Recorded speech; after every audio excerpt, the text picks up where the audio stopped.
ते फडणवीस जे आहेत तेही काय म्हणाले 2400 रुपये देऊ. हा पण असा गद्दार माणूस आहे की 2400 वरून उलटी उडी मारली. अत्यंत खोटारडा असा महाराष्ट्राचा मुख्यमंत्री आहे. काय म्हणाला पहिले, जोपर्यंत वेगळा विदर्भ होणार नाही तोपर्यंत मी लग्न करणार नाही. लग्न झालं का नाही झालं या बाबाचं? अरे जो विदर्भाच्या मतदारसंघातल्या त्याच्यावर निवडून येतो त्या लोकांशी खोटं बोलतो. हा भांडकुदळ मोदी जो आहे हा सर्व आपल्या शेजाऱ्या पाजाऱ्याशी आणि जगातल्या सर्व लोकांची यानं खाजून घेतलेलं आहे, भांडणं घेतलेलं आहे. हा जोपर्यंत दलिंदर पंतप्रधान पदाच्या खुर्चीवर आहे तोपर्यंत भारताचा कांदा कोणी आयात करायला तयार नाही आणि करणार नाही. बेईमानी म्हणजे इमानदारी का बेईमानी? पाक किती बेईमानी केली. मोदी जेव्हा पंतप्रधान झाला, मनमोहन सिंग साहेब गेले तेव्हा कांद्याचा भाव काय होता? 3000 2014. आज काय? हरामखोर म्हणायचं, कांदाखोर म्हणायचं, बेईमान म्हणायचं, नालायक म्हणायचं का त्याला बोटं खेटर घेऊन दाखवायचं? हा एक अत्यंत संतापजनक प्रश्न आपल्या सगळ्यांच्या समोर आणि तोच उद्रेक या निमित्तानं आहे. 3000 भाव असा कसा देत नाही, ही भूमिका घेऊन आपल्याला जायचंय. आणि ही भूमिका घेऊन जात असताना त्यावर सगळंच बोलले. आणि जो घेतला जाणार आहे कांदा हाही व्यापाराचा घेतला जाणार आहे. चीज भी मेरी, पट भी मेरी, आंटी मेरे बाप की, असा हे नालायक जे सरकार आहे.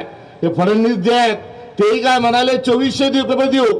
हा पण असा गद्दार माणूस आहे की 2400 वरून उलटी उडी मारली आणि 1200चा बोलतोय. 1200 मध्ये राईस प्लेट जेवढे येतील तेवढे 2-3 खा आणि पळून जा.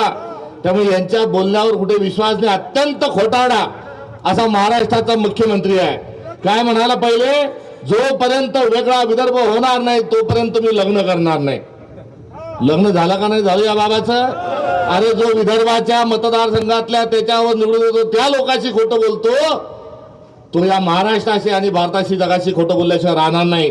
एवढंच सांगतो. मात्र हा जो भाव पडलेला आहे या पडलेल्या भावाला मोदी आणि फडणवीस जबाबदार आहेच आहे. मात्र यावर आपल्याला ही लढाई थांबवून चालणार नाही.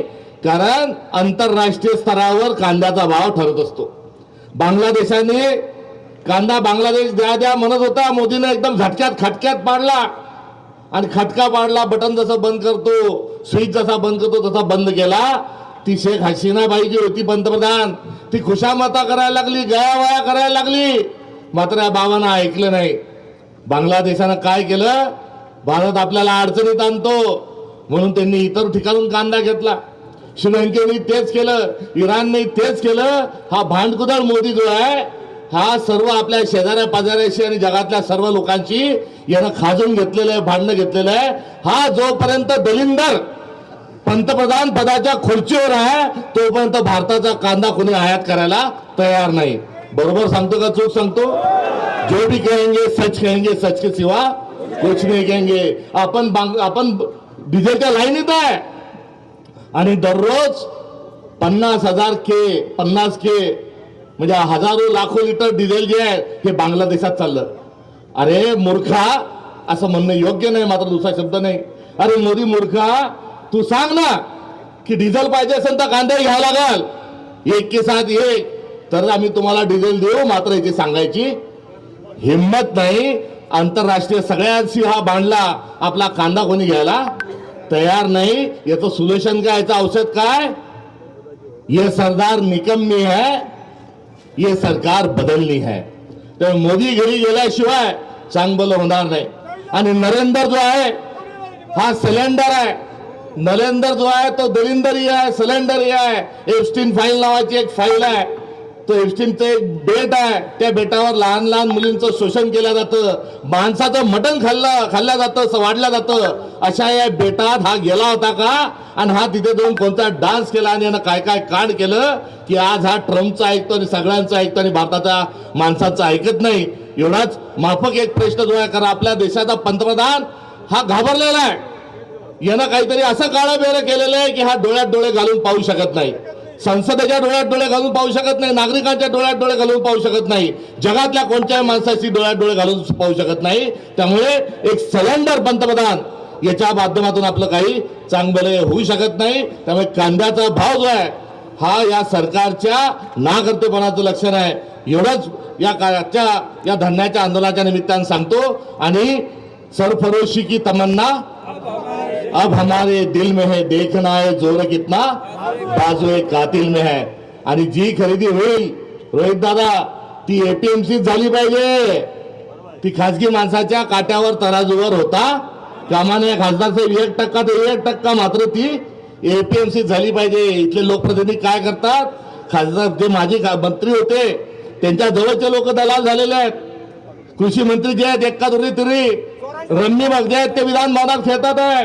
कृषी मंत्री आता कृषी मंत्री ठिकाणावर राहिला नाही. महाराष्ट्रात कृषी मंत्री आला सांगून गेला इतके दिवस झाले, मात्र अजूनही कृषी मंत्री येऊन गेल्यावरही खरेदी सुरू झालेली नाही. त्यामुळे हे झोपेचं सोंग करणारं ढोंगी असं सरकार आहे. याला खाली खेचायचंय. मगाशी आपण निघालो बैलगाडी दानू साहेब तुम्ही मी रोहित दादा होतो.